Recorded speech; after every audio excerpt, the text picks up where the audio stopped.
wave to me. That's my sister. Y'all know I bring my friend Rhonda all the time with me. And this time I brought my sister Rhonda. I want both of them to stand up.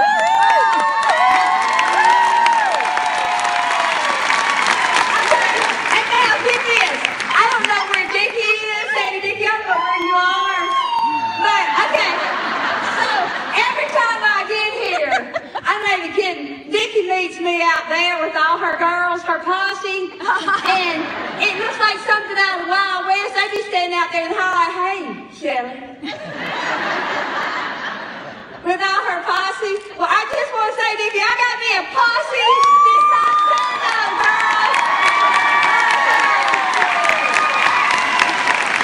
Now then, okay, now a little bit of storytelling pressure that we've got to relieve.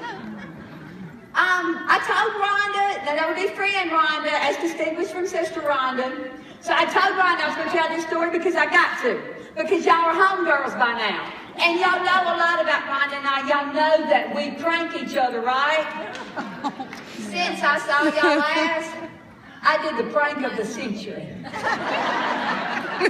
Prank of the century, and I'm just having fit to tell y'all about it. So it was last March, and my latest book had just came out, Heart Wide Open. That book is my heart on the page. The subtitle is Trading a Mundane Faith for an Exuberant Life with Jesus.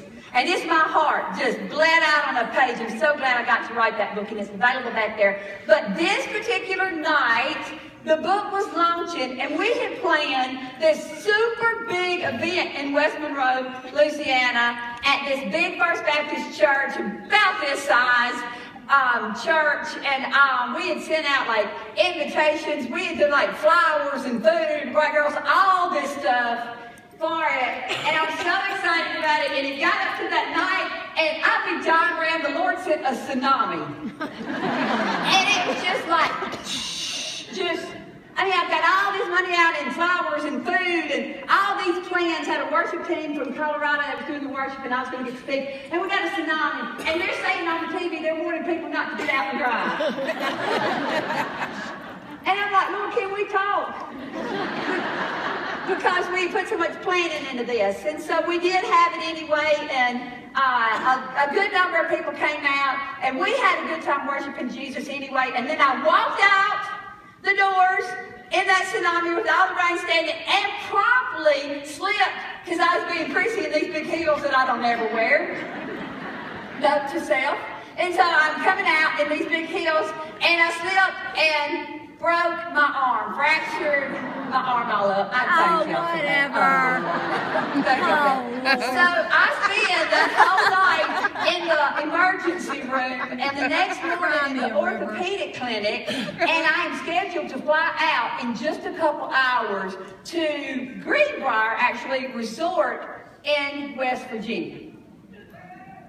And I had figured out, in the time in between the accident and I need to fly out, and I don't need to cancel on these people, and I am figuring out that my left arm knows nothing. Like, I had broke my right arm and used my right arm my whole life. My left arm is useless. It knows nothing. I do not know what it's been doing for 50 years, but it's just there. And so Rhonda was not going with me to that event, but she kindly called and got a ticket and flew out with me. Which, yes, I should not have done what I did. Yeah.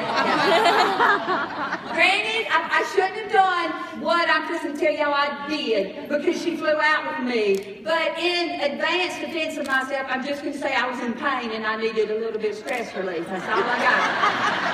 That's all I got for y'all. So I'm going to take y'all to the Friendly Skies, and we're going to jump in the middle of the story so I can get to something that matters, and tell y'all that we're flying through the Friendly Skies, and Rhonda is sitting about 8 rows up from me, because we didn't get our tickets together.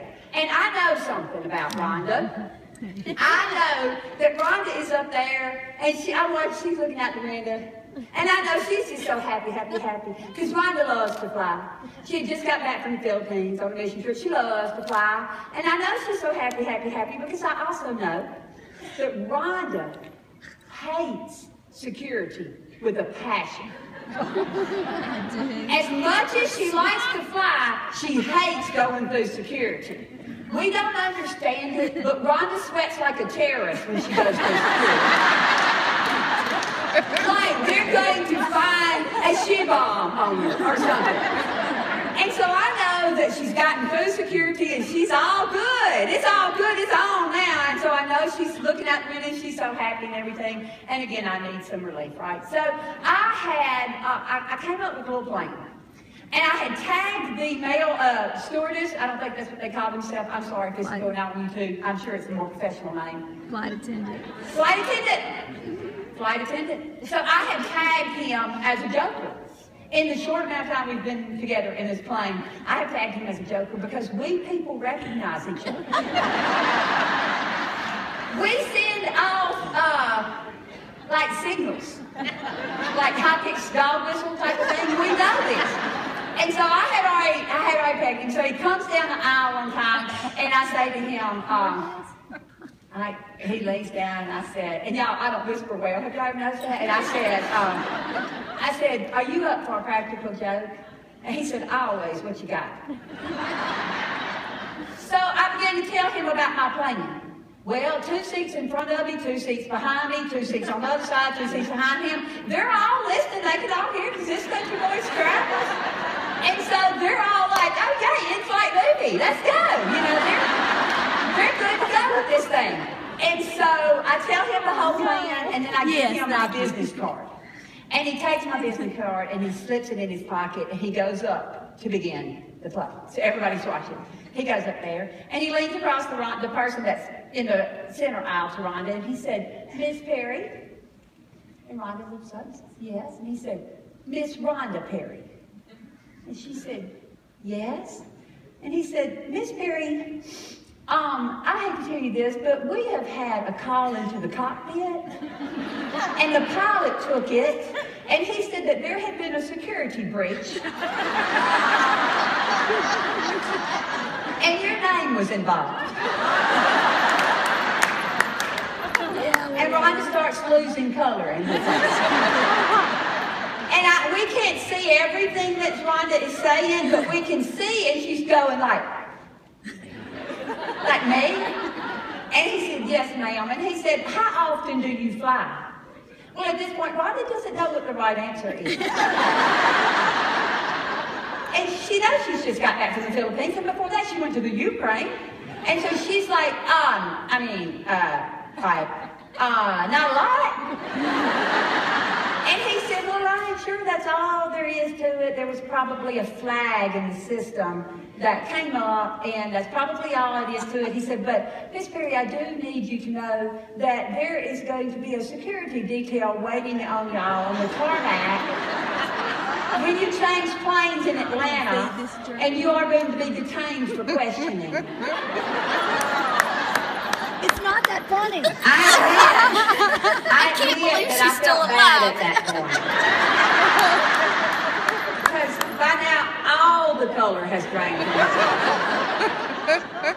And Rhonda, when she's just about to like pass smooth out, he said, but I do have the name of the person who is going to be conducting the investigation.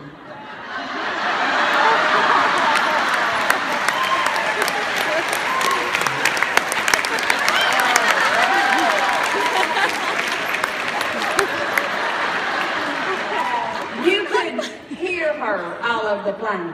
Shellie! I'm pretty sure you could hear her outside the plane. Shellie! Like reverberating through the friendly skies. The rest of the flight, Rhonda spent sending me messages that I read very clearly. She's riding like this, and she would turn around, and the seat would be in the way where I could not see what her mouth was saying, but I knew what she was saying, because she would turn around and she would go, and I knew what that meant. That meant, I'm going to pull your arm off and whoop you with it. I knew what she was saying. Hey, we can't believe they allowed us to do it with security as it is in our nation. But B, do you know that the pilot and the attendant actually did wait on the tarmac, and they presented Rhonda with a little pair of those plastic wings?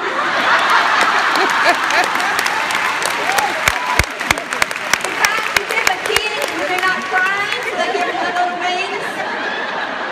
And so they gave Rhonda wings. And so the whole weekend in West Virginia, when she kept fussing at me, and she did the whole weekend. I don't know why she couldn't let it go, but she kept fussing at me the whole weekend. And every time she would, I just cannot believe it. And she would fuss at me, I would say, but you got your wings.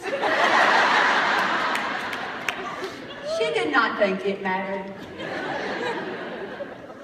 Now, I'm gonna move on to tell y'all another story, but I'm gonna ask you to catch up with me later if you're feeling sorry for Rhonda. You should not be. She has been in the process of getting me back since March. And she has done a lot of evil things that I'm not sure Jesus is proud of. So just